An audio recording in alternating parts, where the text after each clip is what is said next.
options are. So you tend to keep doing what you've always done, but when the light shines, then you're able to see other options that you have going for you. And that's really the summary of the work we do with Crimson Circle right now. And it's interesting because it sounds so easy, and we talk about, just as a metaphor, sitting on your park bench and just shining your light out to the world, having a sip of coffee, just relaxing and enjoying, not efforting that light. Just you really can't effort your light. You just open up. And, it sounds pretty simple, but we've all come from a place of being energy workers on the planet, having causes, helping other people, helping to save the planet. And it's kind of a big shift just to sit there and shine your light, because sometimes you want to scream, you want to shake people, you want to point out sometimes how asleep they might be, but then you take a deep breath and relax and realize it's just about illuminating that light. And we are ultimately beings of light, and light, again, being consciousness. We're not physical beings at our core. We're not even energy beings at our core. We're absolute light. And right now on the planet, that light is really needed. And I don't say that in a desperate, scary way. It's the planet, humanity is asking for it. They want that consciousness on the planet. And with things changing so fast these days, I think it's essential. So I'm not surprised you had the dream. The dream sounds wonderful. It was an incredible dream. Thank you, Geoff. Yeah. Linda, would you like to add anything to that on the illumination side? Actually, Geoff is the one that really has a lot of insights into dreams. Notorious. So be careful about ever telling him a dream, because he knows too much. But what Geoff is saying is absolute, pure and true. And we keep seeing it time and time again. Sometimes there are people that want to tell you what to do. They want to put you in the right place, or you should do this, or you should do that. And that doesn't really work, actually.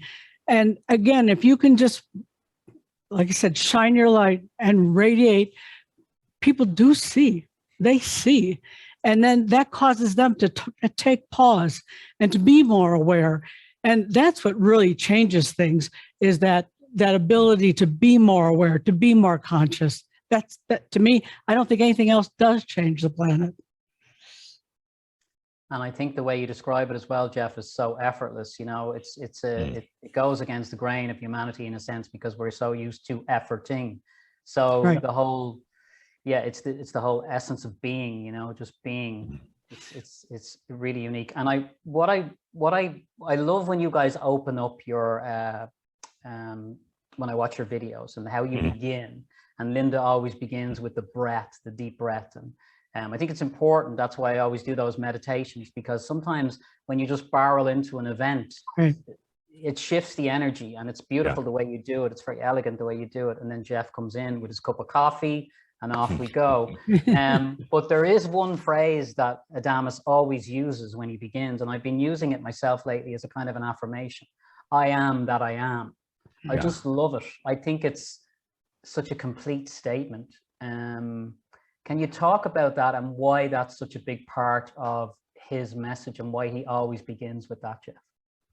Yeah, it's a couple of things. It's an opening line that syncs my energy with him, but more than that, it's a profound statement. And it's I am that I am. I exist. I am all that I am. And kind of he gets to the core of it, talking about I exist. I mean, that by itself is everything. I exist. The fact that we exist is, I mean, wouldn't call it a miracle, but that's the beginning and the end of everything. We don't go out of existence ever. We have not ever not existed. So often during our workshops, which get very, very intense, you'll spend, good 15 minutes beginning of each day with the I exist. Feel into that I exist. And it's like, whoa, when you go beyond the mental concept of that into I exist, I am that I am, which is also the acceptance. I am that I am. I accept all that I am, good, bad, ugly, my past, my future. And that's what we call the allowing. And the allowing simply means, here we are as humans thinking that we're struggling to get something, to get somewhere. And ultimately it doesn't work. All the little scheming and even Adamus is not big on ceremonies or rituals or any of that. It's simply allowing. That's returning us back to our natural state. And the natural state is also now human as well. It's human and divine. But the I am that I am, I exist, is so beautiful. It just grounds everything. And he's known for that, Saint Germain, going back 100 years or more, working with other channelers before me. That was always his kind of thing. I am that I am. The I am discourses, if you've ever read them, personally, I think they're really boring. And I told that to Adamus once and he agreed. Thank you for that. It led me into there as well. When you talk about allowing, yeah, it's like, I love around the whole kind of new age thing, the law of attraction. And there are two right. approaches to it. One is deliberate creation and one is art of allowing. And art of allowing is one I would prefer because it just feels easier and it feels more effortless, deliberate creating and visualizing things you want. I mean, I've had many things happen in my life and the universe had a better plan than I did. Right. What I mean? When I went into my small mind and thought I wanted this job or this thing, but when you just when you kind of co-create with this power that's in us all, I mean, it's limitless, So can you talk a little bit about what you said about allowing and why that's coming up a lot in your events lately? Yeah, I think it's so important. It's such an important point. The human cannot do realization of the enlightenment. We like to think we can, but the human doesn't do it at all. You can allow it from the soul, from the master part of self, but the human's going to limit it. The human's going to screw it up. The human's going to get egotistical about it. But the human self, as part of the soul, can absolutely allow it. Basically, what you're doing is saying to the soul, okay, I'm ready. I've had all these lifetimes on earth. I've gone through all these experiences, good, bad, boring at times, overexciting at times, but I'm ready now. I'm ready to integrate human and divine. And me as the human, I'm going to stand out of the way. I'm not going to plot and plan this because the human cannot. However, as the human facet of my soul, I'm going to be the one that experiences it on behalf of the soul. So I'm going to be here on the planet in this physical body. I'm going to experience it, but I'm keeping myself open to my soul all the time. Not to other entities, not to some unknown God, but to my soul. I'm going to allow that to come in. And what we've experienced in our lives is that exactly what you said. The human had to plan it. It'd take forever. We'd be over budget. It'd be painful and be limited. Once you start allowing, you realize the bounty and the beauty of your soul. And it's stunning at times. It's profound. And then it causes me to break out laughing, realizing that the human part of me could never have done such a beautiful job in bringing the divinity and humanity together. Allowing is also realizing that, you're not going to try to change other people. And you shouldn't. I never forget an experience that I had. We were in Europe, just goes back maybe 15 years ago. I forgot what city, but we were walking along the street and there was a beggar kind of sitting in the store, in the little alcove, right in front of the store. And I felt really bad for him. And I was thinking, wow, that poor guy, he looks miserable and cold and hungry. And all of a sudden, Tobias, who I used to channel, popped in and said, whoa, shame on you. I'm like, what? I'm just being compassionate. I feel sorry for the poor beggar. And he's like, shame on you. Because that soul is choosing his path. And that's what he's chosen as the human. And it's perfect for him. May not be for you, but it's perfect. And he said, you need to honor that person, that being that's laying there, not looking down with pity or sorrow for them, but you need to look right now and honor that person. And boy, did that hit me upside the head. It was like, whoa, that's right. That's allowing. Maybe that's not my path, but I need to allow everybody their path. And it was, and then just as we were about to walk away, Tobias said, by the way, this isn't the first lifetime he's been laying right in that right in front of that store, sleeping there every night. He's been doing it for the last lifetime as well.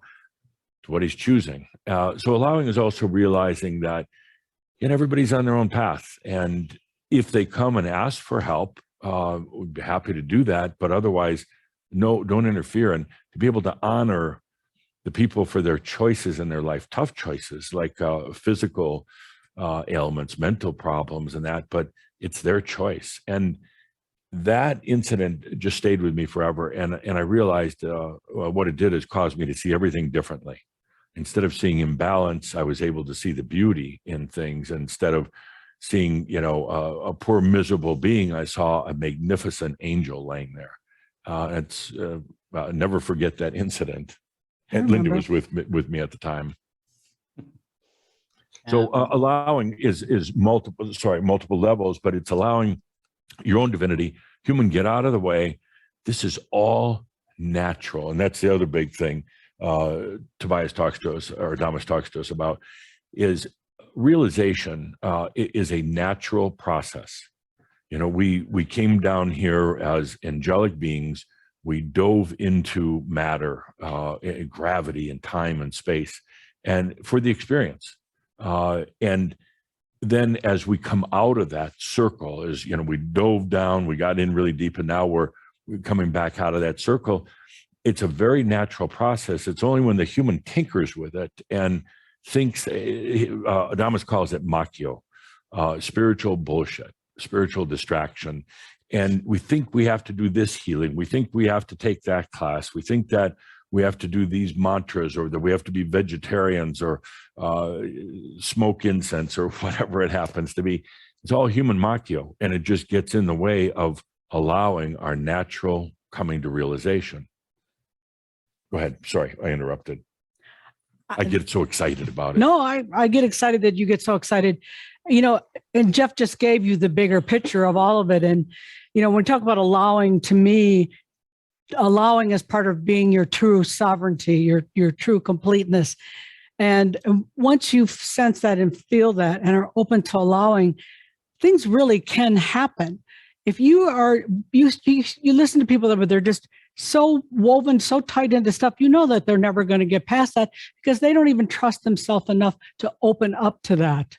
So that's just fine. And, allowing, we can go down this trail forever. It includes things like abundance. Right. One of the biggest issues we encountered when we started doing this work is people with their lack of abundance. And, Linda and I grew up in the Midwest US, and, we've worked hard for everything that we have, never had anything given to us, but we've always allowed abundance. And we started encountering a lot of people with abundance issues. And it was kind of strange because it was almost like they were clinging to it. Yeah. It was like a badge of honor, and they resented others who had it. And ultimately, even abundance is simply allowing. It's allowing your own energy to serve you. And, it's relatively easy. It's free, and it's so very effective. You just allow your abundance instead of scheming and how am I going to make money, and or the excuses. I don't have the background in finances, or I didn't go to college, or I've had bad luck along the way. No, you just take a deep breath and allow. It's your energy to begin with, and you're just letting it serve you. Great. And you're both prime examples of that. I mean, you practice that in your own lives, I love, I want to kind of move into now how I know how you guys met. We discussed that the last time. And right. Geoff, you, just for people, there might be a few, I don't think there's many people who don't know your work on the call right now, but in terms of Tobias, he was the first being that you channeled, and then that morphed into Adamus. And you also work with Kuthumi as well, isn't that correct? Once in a great while. He used to come around more often when I channeled Tobias. Tobias always brought in guests of all kinds. And when Adamus came in, Adamus pretty much said, you know, I'm not going to do the guest thing very often. He has a very, very specific message, a very clear way of working with our community. And he doesn't really want the distraction. So Kuthumi comes in a couple times a year, although he's always hanging around. You know, working with Adamus is also like kind of like working with the Three Stooges at times, because I can feel Kuthumi in the room. I can feel now we have FM oftentimes in the room, and some of the other ascended masters. But Adamus takes stage, and he takes over. We were telling you before we just started up going live today that we've done a lot of work with other channelers, some who you know and have worked with, like Lee Harris and Wendy Kennedy, and others, Jim Self, who we have a lot of respect for. But Adamus doesn't play well with others. No. You know, I mean, he doesn't give them a hard time, but he just is so overwhelming and dominant that we don't do it so often anymore. He almost sees it like a distraction. Right. But you know, he's very clear. He says, I'm here for a short period of time. I'm going to work with a group who are absolutely committed to their realization and committed to staying on the planet as realized masters. And he's actually said he's leaving in about, I guess about 3 years. He hasn't given an exact date, but he said, you know, at a certain point, my work is done. You guys have everything you need. It's better for humans to hear from other humans rather than from some spooks. Yeah, he's planning on leaving. Yeah.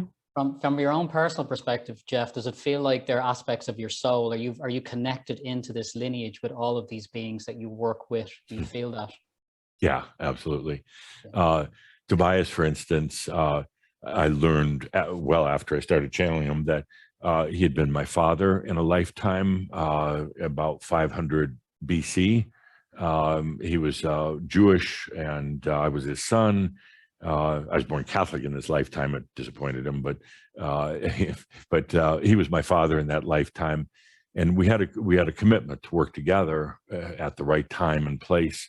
And actually, his story is in the apocryphal books of the Bible, the book of Tobit, sometimes called the book of Tobias. But it's a beautiful, beautiful story.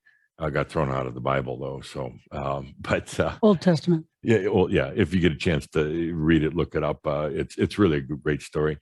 And then Adamus, I've worked with him most recently, you know, in Europe, and you know, in the 15, 16, 1700s, when there was a lot of mystery schools, all as part of Saint Germain. And just for any viewer who's listening in, we work with Adamus Saint Germain, and it's a facet of Saint Germain that he specifically created to work with Crimson Circle.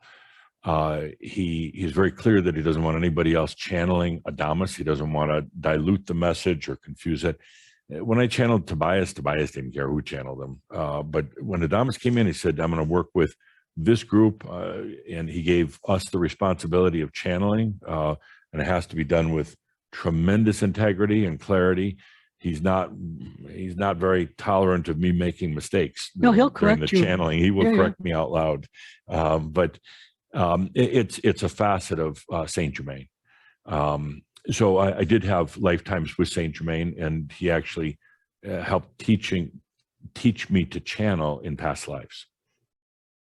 These ascended masters, you know, they're so high maintenance. They're high maintenance. I know.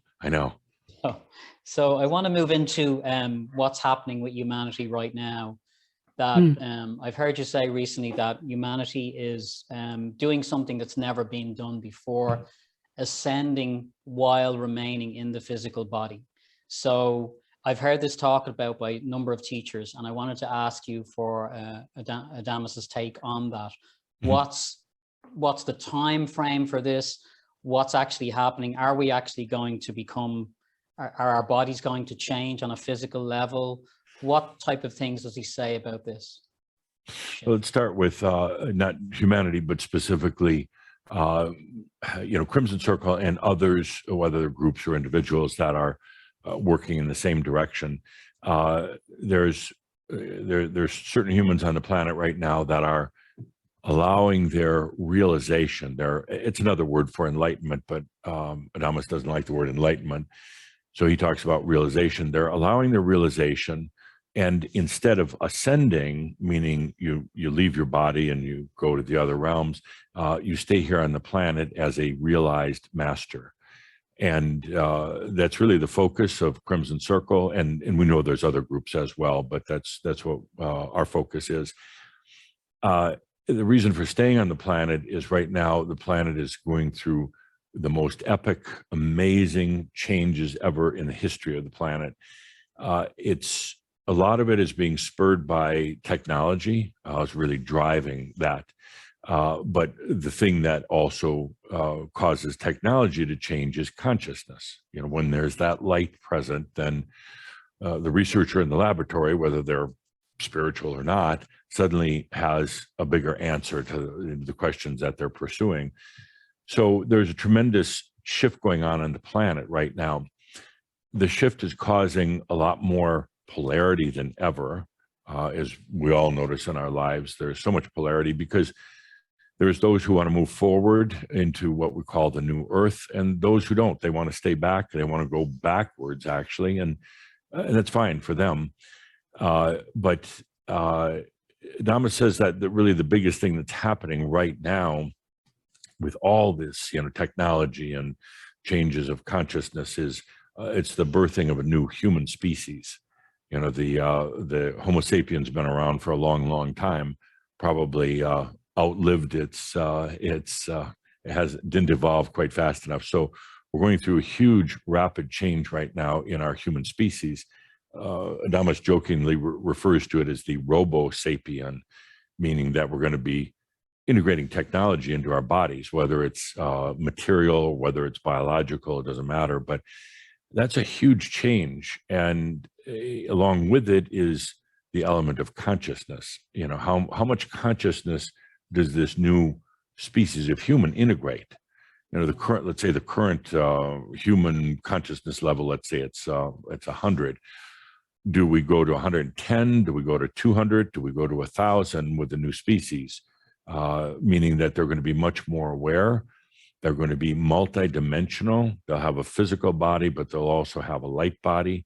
They'll use the brain for, I would say, more routine tasks, but they'll go beyond that into their true intelligence, their soul intelligence, as they continue to live on the planet. So it's amazing. And basically, the time frame for all this to happen, I was just talking to Damas in the shower about it this morning. It was projected to hit this point of what's called singularity by 2050, meaning by the year 2050, you could not look from now in 2022 and anticipate what's going to happen after that. It's off the charts. It's no longer linear, a linear curve. It's so off the charts that even the ascended masters can't see what's going to happen after that point.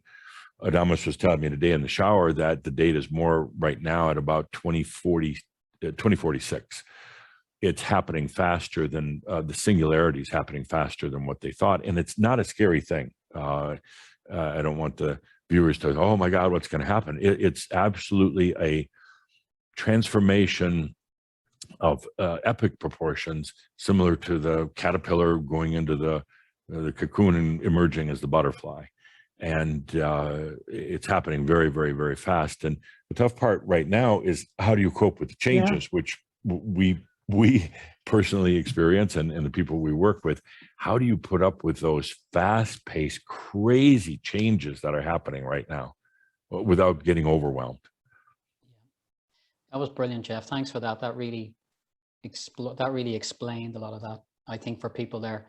Now I want to kind of drill down a little bit into the individual humans that are rocking around at the moment. And there's a lot of talk in the world at the moment about the feminine rising, and indeed she is, and you can feel that kind of strong such a beautiful, subtle power in the world, you know.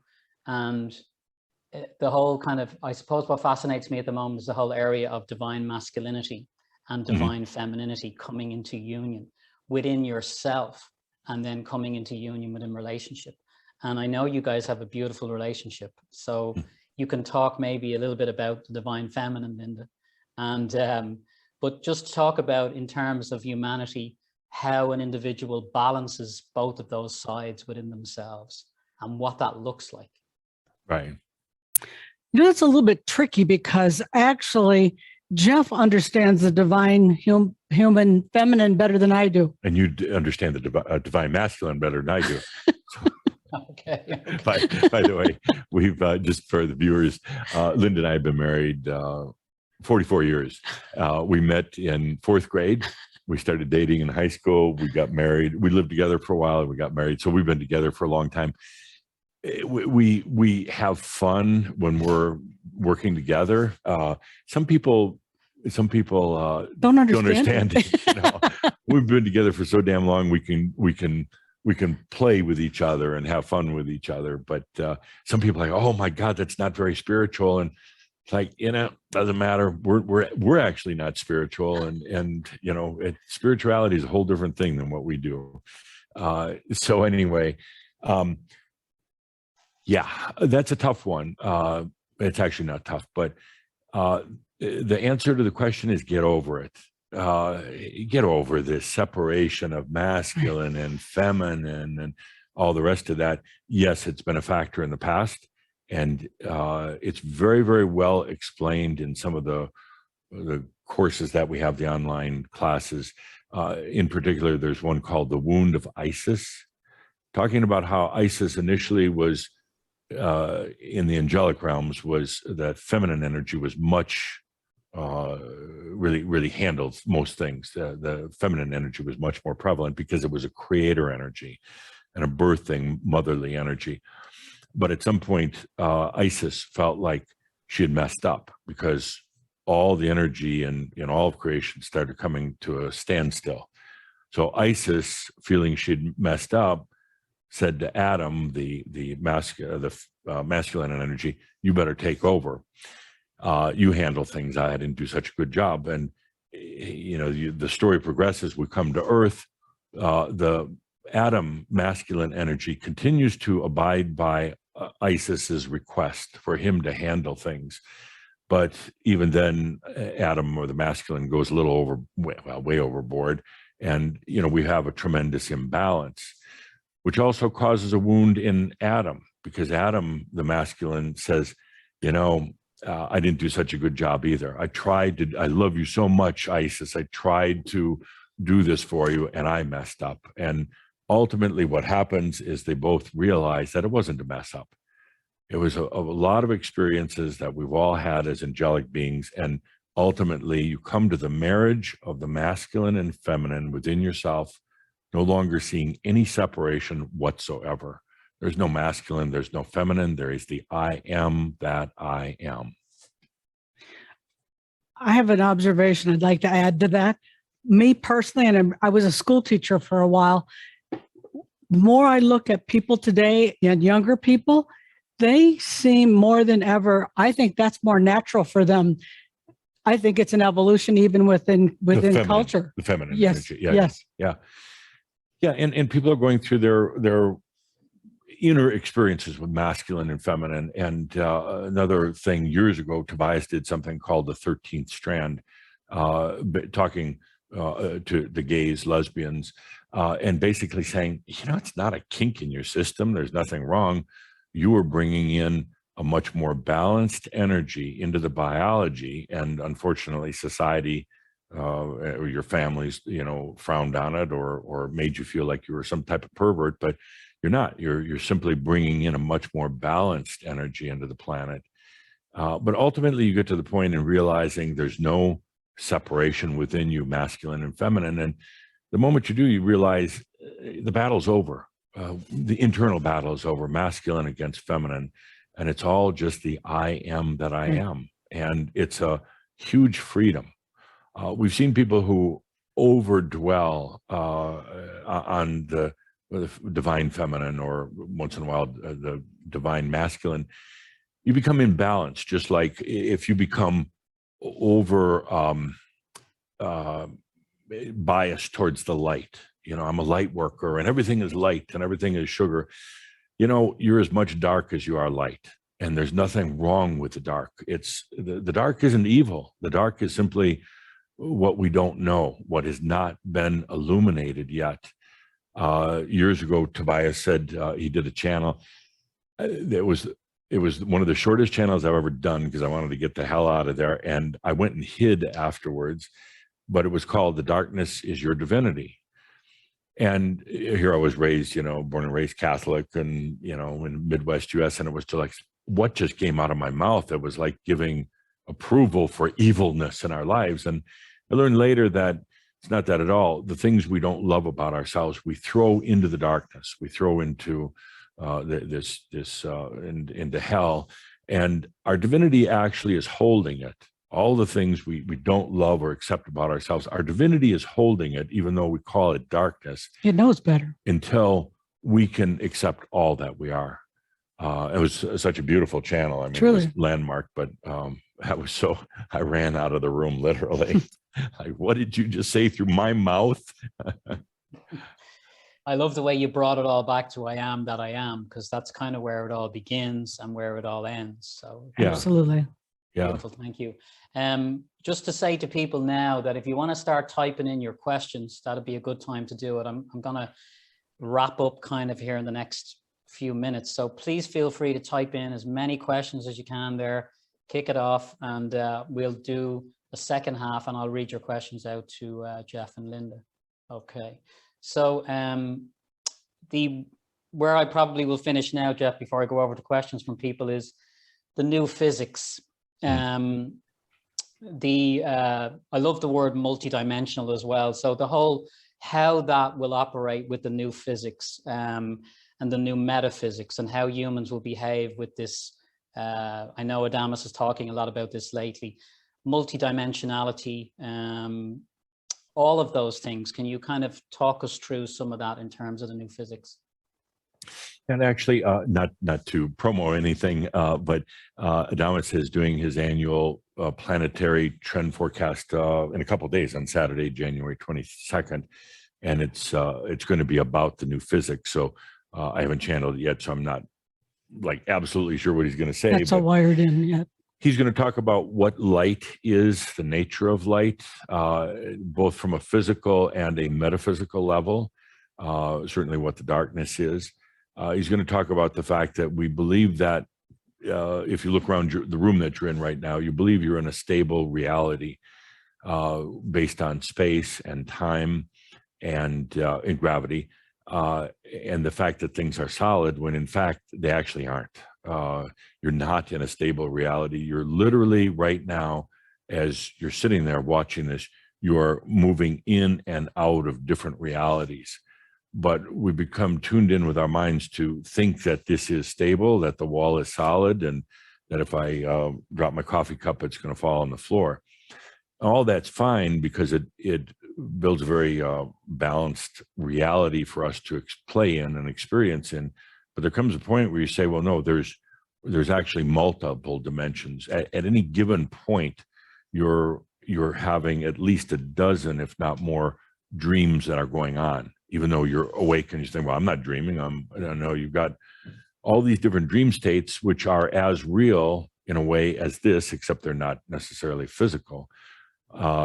There's parts of your soul, all of your soul actually, that's going in and out of different realities. And that's the natural way. And, we've become so oriented to this very mental, linear, local type of reality experience. But Adamus is saying we're going to go beyond that now. You're going to learn how to shift in and out, how to offset your consciousness like a half a dimension. You're going to learn how to expand your being so you're not just in physical reality, but you're in the other realms. And he's going to talk about things like he's going to absolutely be opposed to Einstein's theory that light travels at 186,000 miles per second, and That's as fast as it can ever go. He says, that's crap. It's on this reality basis, yes, but light is instantaneous. It can be anywhere, no matter how far the separation, the distance, anywhere instantly. And therefore, so can we. So when you did that backflip and you turned into all these particles of light, that can go anywhere. Thank you, Geoff. Thank you. And anything to add there, Linda? Are you? No, I think Geoff did that quite succinctly and clear. He did a good job. He did a good job, definitely. Okay. Yeah, and all this is evolving so fast. So fast. I mean, I can't even believe what we're talking about. That a year ago, I wouldn't have believed that. It's just moving fast. Yeah, it's really flying along. My God, it's just so. I have a sorry, Geoff. I say the hard thing is really keeping up with the changes, and that's where allowing comes in. There's sometimes I get overwhelmed as a human, and what I have to do is just sit back, take a deep breath, and just allow. And then my non-mental systems, my divine systems, then they take over and help things in balance. And then it's like, oh yeah, I can handle this because I'm not trying to do it mentally or physically. But that's such a point for all of us to remember. It's going really, really fast, and you're never going to be able to figure it all out, nor was it part of the purpose. And you don't have to try to change things. They're doing it naturally on their own. It's about how you're integrating it into your own being. And at the same time, we're all giving birth to our light body, which, is one of the reasons why the physical body hurts so much at times, because you're literally transitioning from an old, what we call it, a neutron-based internal communications network to your free energy body, which doesn't need all that big network. It's very, very simple, very free. Great, thank you. I have a question here, Geoff and Linda, from Catherine. How do I evoke a role in my life where others see me and ask me for help to help them because I am ready and available and willing? So how do I evoke a role in my life where others see me and ask for help to help them because I am ready, available, and willing? Simple answer: they're just going to be there. You're making yourself available, which is beautiful. You're putting out that energy or that radiance that, hey, I'm here to help.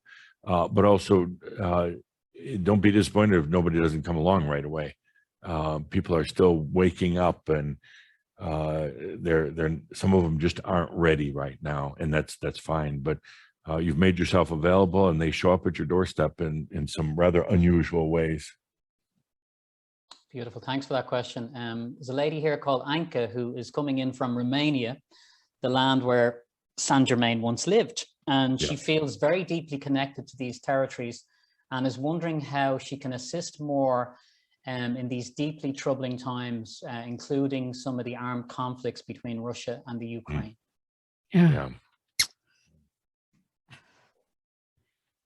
I'm too sensitive to that because I've been reading too much, and Geoff needs to answer that because we have so many friends in Romania and friends in Ukraine, and what's interesting is that those people that we call our friends are trying to remain, that I'm aware of, are trying to they're concerned, but they're remaining balanced as best they can, and that's the only thing I've seen that works, but Geoff probably has more. By the way, Anka, thank you for being here. And we've been to Romania 14 times, I think. Easily. We've been to Bucharest and Cebu, quite Transylvania. A few times. Playing a Brajov, and just love doing. The Romanian people are so awesome. Tell the story real quick. But the first time we went there, we didn't know we were going there, but we were on our way to Norway. Somebody invited us, said, well, come over to Romania first. And this is when we were new at this and traveling. And we showed up in Romania, and I thought there were going to be like 50 people. It was like a one-day workshop thing. It turned out to be 800 people at the National Children's Theater in Bucharest. And I was blown away. That's an On understatement. top of that, really bad jet lag. I didn't know how to make it through the day, but we kept on coming back to Romania many times, and such a beautiful country. I mean, especially up around Transylvania. I can see why Adamus wanted to do the mystery schools up there. Anyway, the bottom line on this is that what we're seeing right now on the planet, and particularly these next few years, is those who are addicted to power are going to be trying to grab more, because they also at some level feel power is slipping out of their hands. The whole idea of power is an illusion anyway. There really is none, nor does there need to be, because who needs power when all the energy is your own? But we're going to see leaders across the world jockeying for power. It's a huge chess game, but it's a very dangerous chess game because the arms that we have, and because of the business interrelationships between countries. But the power isn't coming so much from the people; it's coming from old energy dictators and leaders who have had power in past lives. They come in again to take more power, even though it's an illusion. It feeds them, it thrills them, it makes them very heady. Adamus says that it's ultimately not going to work, that people will reject all this and realize it's a farce and it's not helping humanity. What's happening right now in Russia and Ukraine is simply a power play, but a very dangerous one. But I read that they were moving all kinds of Russian military and weapons to the Romanian border. Yeah. So I can imagine how stressed out somebody from Romania my would gosh, be. you know, we have people on our staff from Ukraine, and it's scary to think what's going on there. But the best thing we can do is exactly what we talked about earlier. Get on that park bench and don't put your energy into Russia or Putin or Romania or NATO or anything like that. You just shine your light. Because the minute you get involved in that, the minute you're like, now we need to push the troops back, or we need to, change Putin's mind, or we need to get NATO out of Europe. Now you're in the game again, and you're a player, you're a pawn, rather than sitting above that chessboard and just shining your light, and let them find the best potentials. Let things come along that maybe we as humans couldn't even imagine right now, where something happens and people just get sick and tired of these leaders around the world who really aren't leaders. They're power mongers. But people get sick and tired of going along with those programs and finally say, no more, no more. So it's so important right now. Don't get caught in it. Don't get there. For the work we do, Adamus is so clear. There are no more battles that we have. Put down your swords, put down your agendas, put down your causes. It's time to shine your light, and that's the best thing that you could do for the planet right now, the very best. And I know you're sitting there sometimes, you're on your park bench or chair, whatever it happens to be, and you're having your cup of coffee thinking, geez, I'm not doing anything, but you are. As long as you're consciously shining your light, it's going to change that whole big chessboard that we have down there. Brilliant. Thanks for that question, Anka. Here's a nice question. It's a very simple one, Geoff, but I think it's a good one. How do you know when Adamus is with you? Well, I'm going to actually let Linda answer that first, because she has a better perspective. How do you know when Adamus is around? He's around all the time. No, but about I'm half exaggerating and half not. Yeah. In the beginning, it was more clear when Adamus was around and Geoff's demeanor, but as time has gone on, they've gotten closer together, and I'm having to spend more time with both of them, quite often. And Adamus likes to talk to Geoff in his sleep, and that's a very interesting experience, because we'll be laying there, just good night, kiss, and then I'll be laying there, and all of a sudden I feel Geoff's just laying there. All of a sudden he turns over, and all of a sudden he's like moving his arms, and I know that's Adamus, him and Adamus talking. They spend a lot of time together at night. I woke myself up last night, literally having a long conversation with Adamus, and I'm like, oh my gosh, I hope Linda wasn't listening in on that. I wasn't bad or anything, but it just It sounds a little crazy, you know, but for me personally, I know when he's there, there's a sudden, very present, warm, golden feeling. And I know he's there. So it's suddenly, it's just like, whoa, God, oh, that felt good. And I know he's around. But, you know, Tobias used to be around all the time. Different. Adamus will do the channels, and then he'll leave. He'll pop in now and then. Like this week, he's been around much more often. We're preparing for the Pronost, the planetary forecast on Saturday, so he's preparing me, getting me ready for that. But a lot of times he'll I won't talk to him for a week or two at a time. Really? Yeah. When was the last time that happened? When we were in Hawaii. Oh, okay. Yeah, he left us alone. Linda's always paranoid that he's going to be around when we're in the amorous situations, and it's like, no, he's got better things to do. He's not watching. Jeez. Maybe once in a while. Brilliant. Let him in once in a while. Okay. So warm golden feeling. I love it. I love it. Okay. Claudia Rowe. Okay. Again from Romania. And the question is, why do I have the feeling that I am fed in this journey with a little spoon and don't take all once and for all? So I think Claudia feels like just getting little bits and would like to maybe get more. Okay, so why is it getting this slow pace? Two things. One is that it's very important not to go into this too fast. You're going to burn yourself out. You could easily burn yourself out. So it happens incrementally. Going back to allowing, if you just allow and leave it to the soul, you're here as a human to experience it, but not to make it happen. And it'll happen absolutely in a very balanced way, without burning you out, without killing you, literally, and without making you go out of your mind. The other thing is, if you feel you're holding back for whatever reason, take a look at that. Where's your foot on the brake instead of on the gas pedal? Are you holding back because maybe your kids?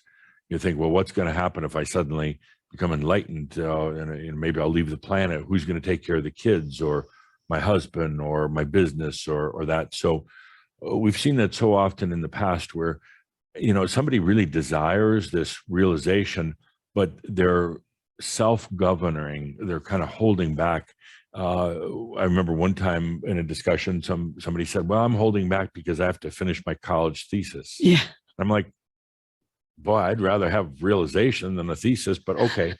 But so often people would say, well, I'm waiting for my kids to graduate, or I'm waiting I got this big project at work. And we tend to sometimes hold ourselves back, but if you don't feel you are, then feel into and allow. The soul is going to bring this about at absolutely the right timing, so you don't fry out. Okay, thanks for that question. And I'm on to a question here from Luca, who's asking if you like to work with the Shambra from Brazil. Did you ever go to Brazil for workshops? And what do you think about the energies in Brazil? We've been to Brazil actually quite a few times. The place we used to go to a lot was Iguazu Falls. Yeah, Iguazu Falls. We've also been to Sao Paulo a number of times. Yes, and near Rio de Janeiro. Rio de Janeiro, and a little coastal town. So we've been to Brazil, I think 6 or 7 times. At least. Yeah, we haven't been there in a little bit. It's actually harder to get to Brazil than any other place we travel to. So many stops and layovers, and takes a lot of flights. It's easier to get to Europe or Australia. To Asia. Yeah. But we loved it. We have I would say the energies are very powerful there, because the healing tradition there is very, very strong, isn't it? Yeah. Sure. Yeah, we loved it. And once you get to go to a place, you can always feel that place. Yeah. And we still hear from our Brazilian Shambra friends. And they, I believe, are doing what we said. They are radiating their consciousness. Brazil is going through a lot of upheavals right now, economically in particular, and politically, like so many other places. But when we were going to Brazil, it was pretty stable, and I loved the passion of the people. You know, that was just there. So expressionless. So sensual. Yeah. And love going to Iguazu Falls. We had wonderful friends there. Yep. And Conrado and his mom Yep. Soraya would always do a wonderful job of sponsoring. But it's going through a lot of changes right now. And, you know, Brazil has a very ancient history, and is also trying to very quickly get into the modern times. And causing a lot of upheavals. And you're going to feel the energies, and you're going to feel the beauty of the ancient energies, but also the struggle to try to get into the contemporary energies. A question here from a lady in Dublin, Lisa. My question is, how can one choose realization without allowing yourself to consciously seek it? Would seeking it block realization from becoming or entering? That's a good question. Kind of what happens is, so you go through a lot of lifetimes on the planet. Adama says generally about 1,200 lifetimes. You come to a certain point of saying, the human aspect of the soul saying, I want to get off this merry-go-round because I just keep going around and around. Generally, you always incarnate with the same families in the same geographic area. And finally, the human is like, no more, I'm done. That's essentially the call for your awakening, and basically saying it's time to wrap everything up. I got all these lifetimes, past life aspects, I got my current lifetime. We're going to wrap things up. And it's actually, the awakening is kind of a joyful, beautiful experience. It's like, I'm done. You know, I'm going to be free. Then comes the hard part, because before realization can actually occur, you have to integrate all those past lives and release all, not just a little, but all of your guilt and shame, what some people call your karma, but it's just guilt and shame that you've accumulated over many, many lifetimes. And there are layers and layers and layers of it. We call it the encounter with the dragon. That's really the last thing you do before enlightenment, and it'll tear you up.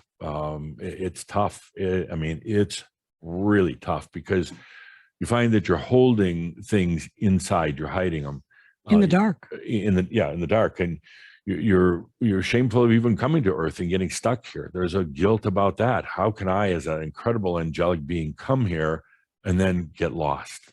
Guilt and shame about things you've done, about things you haven't done. So you go through this whole rough period, the dragon period, and then until you're finally just cleansed out, you know, and that's when you realize, I am realized. I have no more battle. I have no more fight, whether it's within myself or with the outside world. I am that I am. I'm at peace with it, and that's when the realization occurs. But the message to the human: get out of your way. Stop thinking that you're going to facilitate your realization. Stop thinking that by eating, a certain kind of food, or feeling guilty about eating another kind of food, that you're going to be realized. You're just going to get messed up. You're going to get into makyo and get distracted. And it's back to that original point of it's if anything, it's about letting all that go and being in that state of allowing, and being clear about what allowing really means, because that's part of it. Great. Thanks, Lisa, for that question. And Jordan is asking here, kind of a good one, actually. What advice would you have for someone younger working in a rapidly changing field like technology or cryptocurrency? It makes sense to allow, but what if you're asked to provide strategy or more detailed planning than simply allowing and sitting on a park bench? That's a really good question. You want to jump on that? Okay. Well, it's two things. One is, you're addressing kind of the outside environment, your work environment, things that are happening outside. So allowing, is really about you as a human being, as a sovereign being, allowing your own flow, your own abundance in dealing with like a job and career. Linda and I have had plenty of that. We've run businesses for many, many years.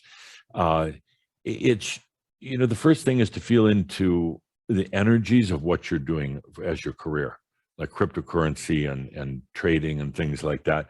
It's very, very fast paced.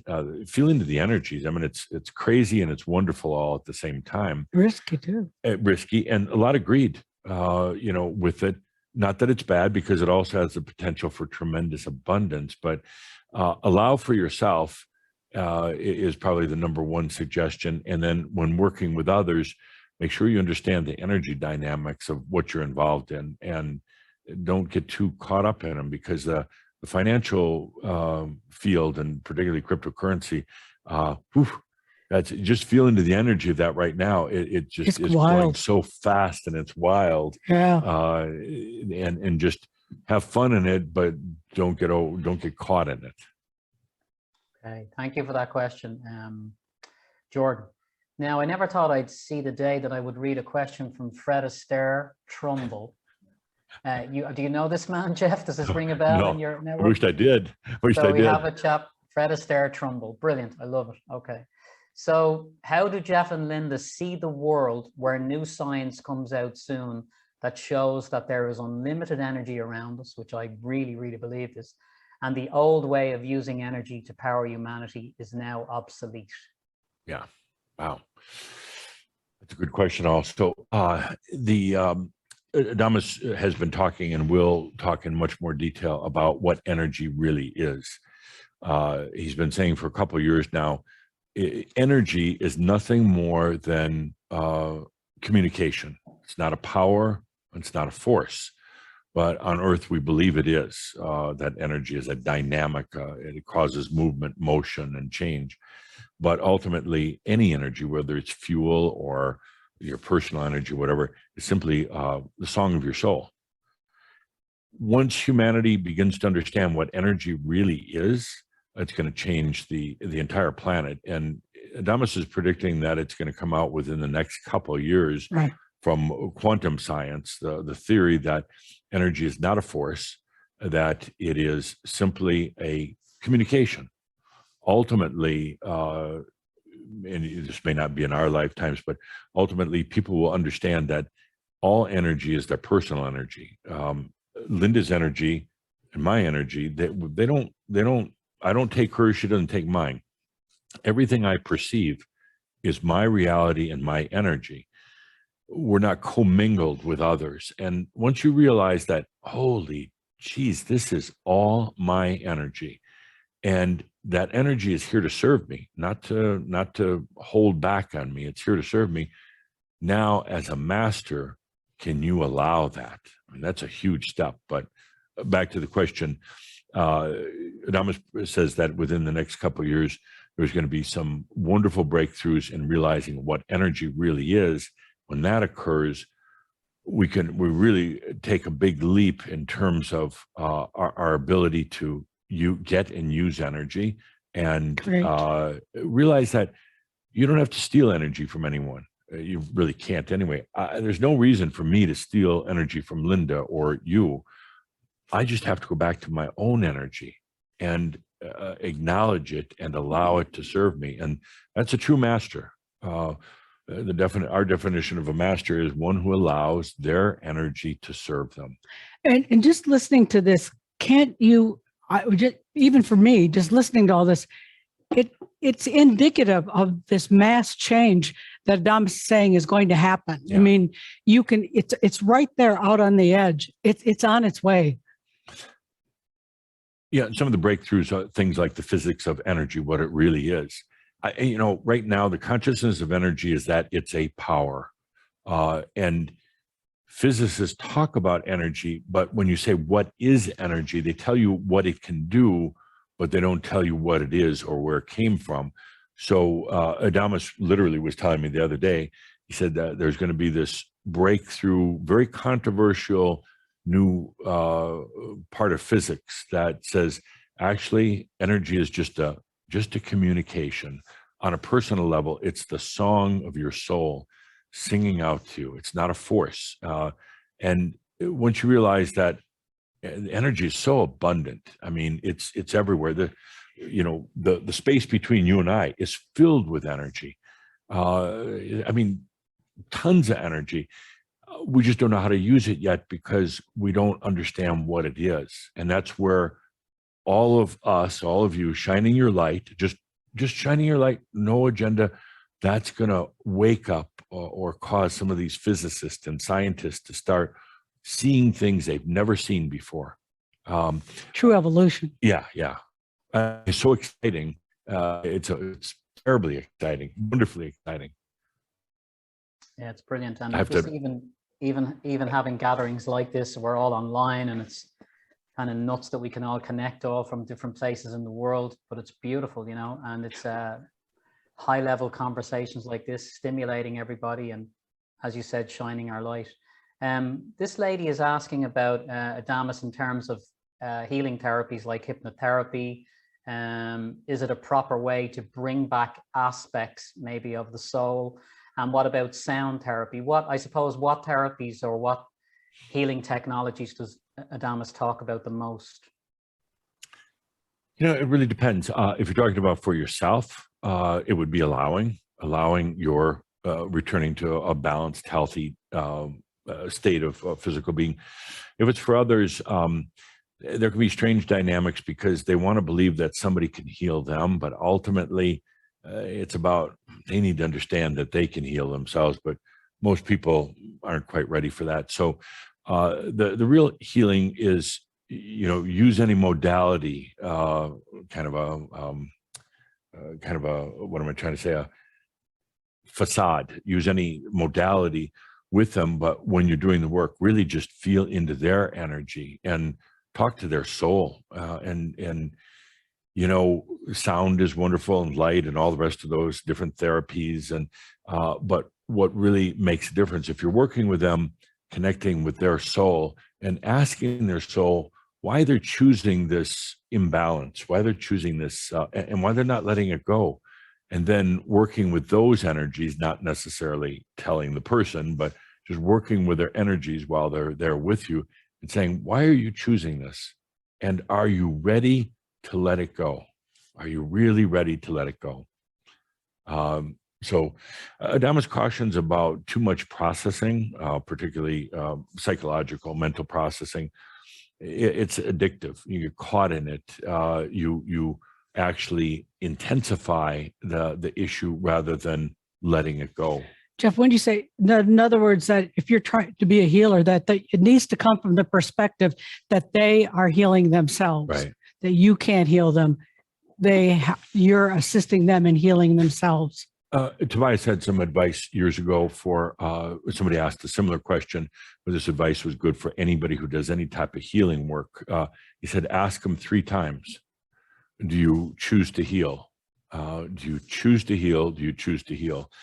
And the first time they're going to say, oh, absolutely, that's why I'm here. The second time they're, well, yeah, I mean, you know, I think I'm, and the third time they're going to stumble all over the place. And if they can finally, after 3 times, finally say, yes, I am ready to heal, then they will.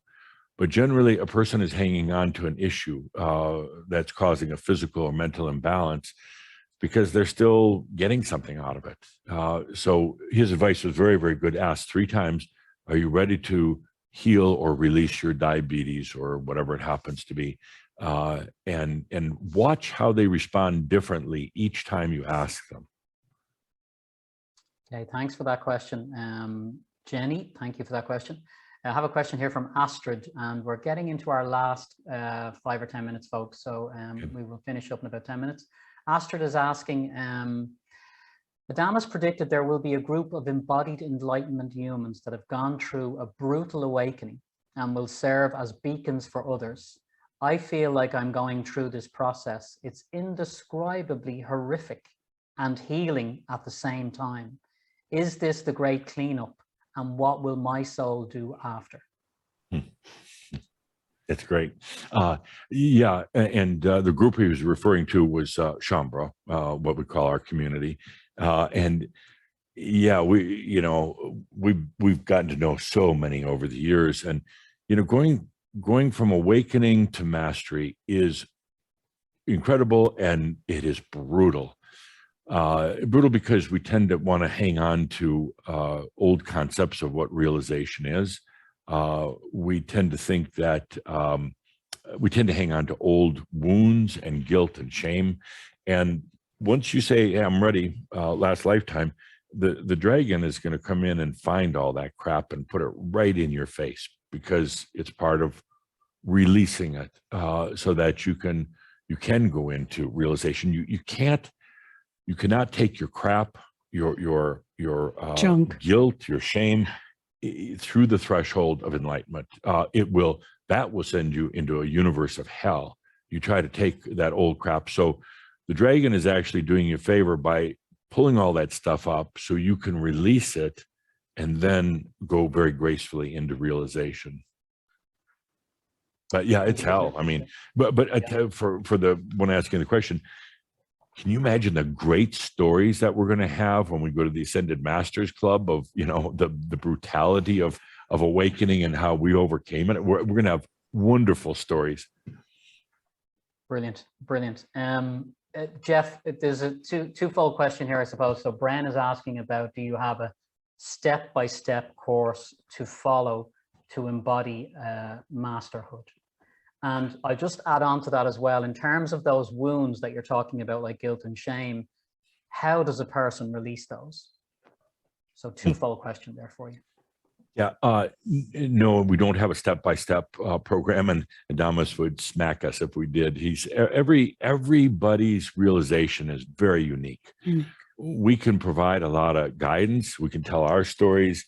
Support. We've got some great classes that, like one coming up in a couple of weeks, aspectology, helps you to understand how you have fragment aspects of your psychological self, and some of them serve you and some of them actually hate you. And those are the voices in your head.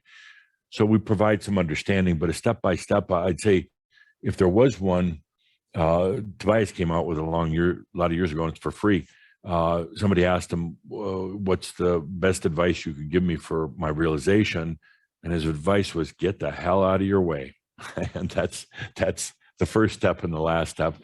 But get out of your way, but you're going to go through a lot of stuff going into it. Well, and for instance, aspectology, where you have all these parts and pieces. Well, can you imagine that you have come to realization of all these floating parts and pieces that you don't have control over? That aren't integrated. He said you can't without integrating all those parts and pieces and clarity about them. So that was something that when people ask us, we would tell them something like that. Maybe you don't have any aspects that aren't integrated, so it's no big deal. But once in a while, Damas or Tobias have recommended things because they support that journey, but there is no specific way to do it. Right. I forgot the second half of that question. I got so excited about. Yeah, you got into the first one. So basically, how does a person release these emotional wounds that they have? That's a tough one, because oftentimes they're hidden so deep we don't even know it. Oftentimes we're afraid to let go of them. There's ones on the surface that are obvious that you know about. I got to let this go. I got to let that go. But there's so many that are not. So basically, what you do is you're giving permission to the dragon, which is kind of the ancient translation of the word dragon is clarity, clear, and the dragon's going to help you go clear. That dragon is part of the soul, and it goes in and finds all that crap. Past life, current life, whatever. It's not asking you to do anything other than to receive forgiveness from your soul. And that's a very hard thing for the human to do. The human can give forgiveness, and the human can try to forgive themselves, which doesn't work. But to receive forgiveness from your soul, basically acknowledging that the soul doesn't judge you. The soul doesn't say that was a bad thing. You killed somebody in another lifetime, or you stole something in this lifetime. The ability to be in that precious place where the human is receiving the gift of forgiveness from the soul, acknowledging that it was just an experience. And that's tough to do. And the human will distract from it and think they have to forgive themselves, which you can't do, or think that they have to go get forgiveness from other people. But it's ultimately about accepting the gift of forgiveness from your soul. And sounds kind of easy and wonderful, but you get to some of the tough issues and you're not sure you're ready yet. You hide them. Yeah. Okay, just something technical there. Sorry, folks. We're on to our last question. And this is from Anka again. I think she's the lady from Romania, if I remember correct. So she's asking about open contact. Now, she's saying ETs, and I think I've rephrased this myself slightly, and I consider them now to be other multidimensional beings, we shall say. So do we feel that open contact is going to happen with other multidimensional beings in the next 10 to 15 years? Anka feels this would be a serious disruption of the society we know today. It obviously would have a big impact on our society. Is it going to happen in the next 10 to 15 years, do you feel? Yeah, I'm deferring to Damas on that. You were asking a question. He was kind of giving me the answer. He's like, absolutely, but it's not going to be what you think. It's not alien beings flying around in little tin cans coming to Earth. He said the true contact is going to be very, very different. And ultimately, the contact, bear with me a second here, the contact is going to be about the meeting your future self here in this reality, in this time frame. As we transcend the limitations of physics that we have right now on the planet, there'll be the ability for some people's future self, which is really not in the future, it's actually now, but the ability for that future self, for that not an alien being, but an angelic being, to make itself appear in quasi-physical form on a planet. So it's not alien beings, it's not the Palladians who Adamus cannot stand, it's ourselves from the future. It doesn't get any better than that. Yeah. Yeah. That's going to access a lot of information for you. And right. Yeah, that's going to have an impact. Okay, so we are going to close off pretty soon. I thank all of you for your brilliant questions. You never cease to amaze me with all the places you bring us. So thank you for that. And I have a thing that I think I'd like to finish on, if you guys are okay, Linda and Geoff. What I'd like to do is, Linda, I love when you do the deep breath. So I'm going to ask you to do a very mini version of that. And then I was going to ask Geoff, if you would, to lead us in a short meditation just to finish off on 4 or 5 minutes. And sure. The theme of the meditation, if you're up for it, is, I suppose, a combination of the allowing and the illumination. But if you have something else that's floating in, go with that. But that's just my suggestion. So if you would, guys, lead us for a few minutes, that would be great. And Linda, special request from me, the deep breath. Thank you, sir. So with that, again, take that good deep breath, that conscious breath of allowing. Feel it. Feel the energies moving with the air. It's all there for each of us. Take that good deep breath, feeling into all that you are, opening into all that you are. Be that good deep breath of life. And just as a beautiful, gentle reminder that there's really no mystery in any of this. You're really following the destiny of your soul, the soul which came here to the planet to experience this reality, a very slowed down, very dense reality, but which would allow the soul to come to new understandings of consciousness and energy. And through its human expression, it's learned that, it's come to understand that the energy is all theirs. It's come to understand that it's about allowing the energy to serve you now, your own divinity to serve you. All of this comes natural. And it doesn't mean easy all the time, but it comes natural. There's nothing that you have to do to plan it. There's no rituals that you have to do to follow it. It's really not even a spiritual thing. It's certainly not a religious thing. It's an inherent part of our beingness, of our soul, that we go on this incredible journey to this place called Earth, not just for our own selves, but also for an understanding through all the dimensions, into all parts of creation, coming to an understanding of our divinity, of our consciousness, of our energy. The best thing right now as the human facet who's embodied here on earth is to just take that deep breath and allow. Let yourself go into experience without fear. Best thing to do is for the human to realize that they don't really have to work at this. All things will come to them. But the most important thing you can do right now as the human in this is to go through the experience. You'll never go through anything like this again. Your soul will never go through this experience of coming to realization while staying on the planet. Let yourself experience it with richness, with sensuality, with grace, and with color. Don't hold back. Don't try to race through your way into realization. Savor every moment of it right now. You'll never go through this again. Take a deep breath and realize this is all natural, and just allow. Thank you.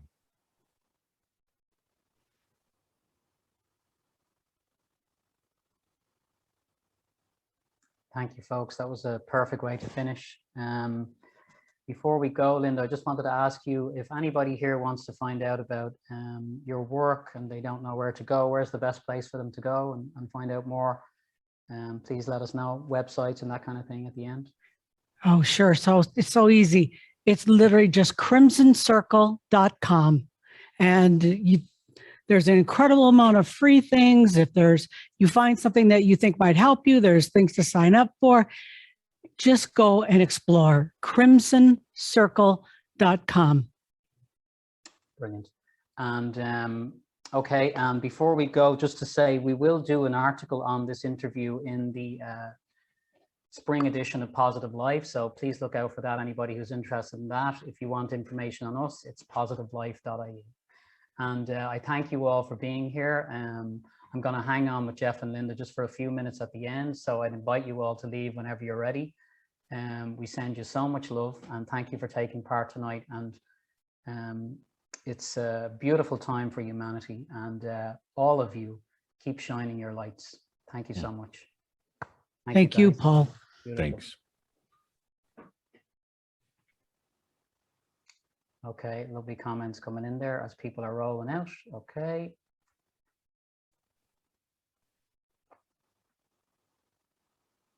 It's great. Thank you, folks.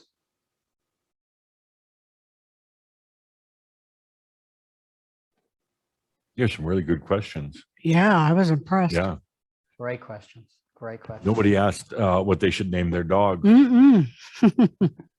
or how their dead grandma's doing on the other side.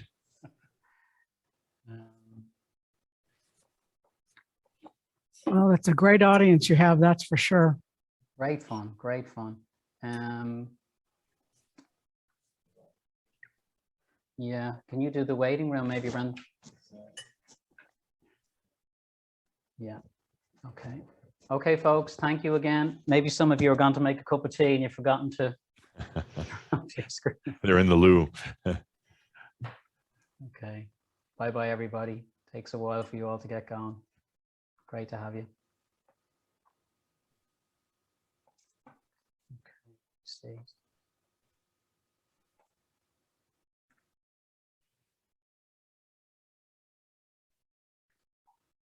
I'm gonna go into waiting room myself. Can I do that now? Yeah, that's what I did, yeah. Can I bring them back then when you just... Yeah. Hmm?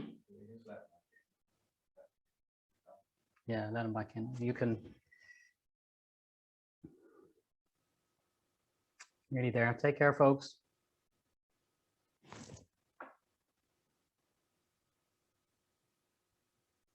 I don't want to leave. Okay. Go to bed. See you next time.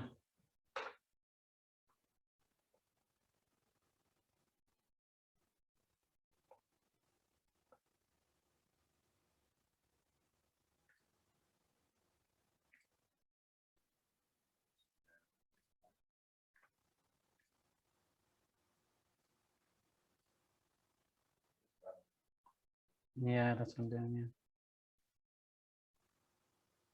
Yeah. Can you put the guys back in? Hmm? Oh, yeah, there they are. Okay, cool.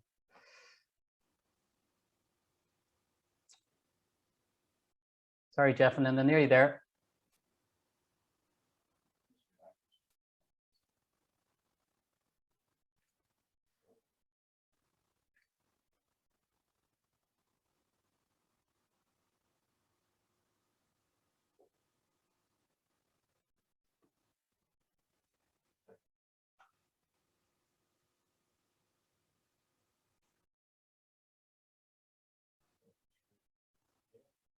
Yeah, that's it. That's it. Okay.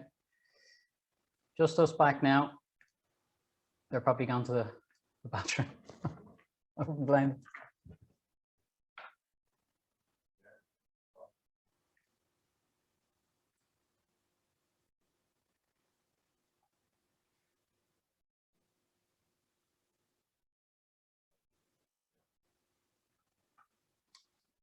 Probably run off to the bathroom there. I'm going to go now. Will you check in there if they come back? We have to find a better way of doing that. That's too long. I don't understand why you can't figure that out. That's not that hard. You should be able to put them all in the waiting room in one go. And Brandon, another thing. There's loads of times where there's 10 people waiting in the waiting room. You're not letting them in. Is that what it is? Yeah. Tell me when they come back, yeah? So, Paul, this is Peter. Paul, Bren. Hi. Here. He's on his phone. Sorry, you went off to the toilet with the microphone. Yeah. Here. Yeah. So I've got this connection as a viewer. The connection with Geoff and Linda, it says the host will let you in soon. So somehow the connection with the Geoff and Linda We knocked camera and microphone has been Peter disconnected. Peter Orlando, that's that one, is it? That's me, just as an end user. Yeah, I just Oh, let Geoff now they're in back. now, I think. Yeah. There they are. And they have to unmute themselves, do they? Paul has just ran to the toilet. Hello. Peter, you're on mute as well now.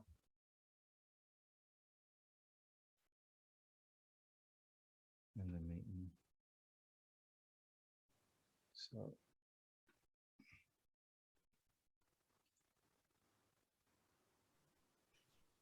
Does that work? Can you hear us? Peter? Yeah, you're back, Geoff. Good, Sorry, good. it's Brendan here. Paul just ran to the toilet. Sure, no problem. When you start, I was just saying, when you started off, you look like Harrison Ford. Oh, funny. Oh my God, he's heard that so much. He Thank does, you. doesn't he? Appreciate that. Oh, Yeah. well, he's a good-looking guy. Yeah, He does. No, he does. Yeah, the leather jacket and stuff. Yeah. Oh, yeah. We were at an aviation show and a pilot came up to Geoff and said, if you said, come and get the plane, I would believe that you were Harrison, because that was his pilot, Harrison's pilot. Yeah. Harrison great. Ford. Great interview. Thank you. Yeah, very nice. I You have really a great- enjoyed it. Thanks, folks. That was great. It just flowed very, very nicely like the last time as well. And great questions. You have a great demeanor and great Time energy. just flew by. I mean, when you said, last question, I'm like, well, we've only been at this for less than an hour and it's holy smokes. It's amazing. It's an hour and a half, isn't it? Yeah. Yeah. Just flew Flew in. by. Thank you. Did you guys run to the bathroom? No, not yet. No, wait. Oh, you got locked out by accident. Yeah. We'll let you go, and you're probably going to go have your lunch. What time is it there now? About 2:10 2:10 in the afternoon. Yeah. Yeah, we're going to head home because there's an ice storm right now and the roads get pretty bad. All We right. live up at about 8,200 feet. What is that? 2,800 meters altitude, High 2,800 feet. altitude. So we're up there. So the roads could get bad. I want to get out of here. I think I'm going to have to meet you guys in person at some point. Well, hopefully in Hawaii or somewhere like that. I think I'll avoid the ice storm. Yeah. Right. Colorado in the summer is beautiful. Hawaii, always beautiful. You ought to come over there. It's remarkable. Yeah. There's almost no bad time to go there. It's an amazing place. No, we don't hear you.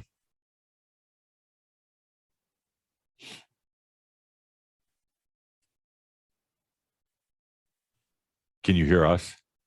Yes. Yeah. Okay. Good. Well, we're not hearing you. Oops.